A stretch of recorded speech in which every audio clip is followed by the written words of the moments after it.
രാവിലെ 9 മണിയോടെ ബിലാൽ ബിൻ റബ പള്ളിയിലായിരുന്നു അന്തിമ പ്രാർത്ഥനാ ചടങ്ങുകൾ. തുടർന്ന് സുലൈബിക്കാത്ത് ഖബറിടത്തിലേക്ക് വിലാപയാത്ര.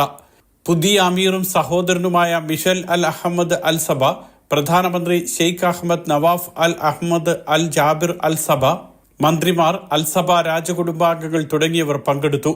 86-കാരനായ ഷെയ്ഖ് നവാഫ് ഇന്നലെയാണ് അന്തരിച്ചത്. അമീറിന്റെ മരണത്തെ തുടർന്ന് രാജ്യത്ത് 40 ദിവസത്തെ ഔദ്യോഗിക ദുഃഖാചരണമാണ്.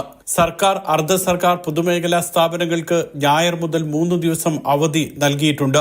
ഒമാനിലും 3 ദിവസത്തെ പൊതു അവധി തുടരുകയാണ്. വിവിധ ലോക നേതാക്കൾ ഷെയ്ഖ് നവാഫിന്റെ വിയോഗത്തിൽ ദുഃഖം രേഖപ്പെടുത്തി. UAE-യിലെ ഔദ്യോഗിക ദുഃഖാചരണം നാളെയും തുടരും. ഷെയ്ഖ് നവാഫിനായി പള്ളികളിൽ പ്രത്യേക പ്രാർത്ഥനാ ചടങ്ങ് നടന്നു.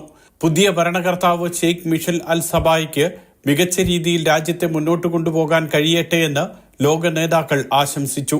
Mathrubhumi news, Kuwait.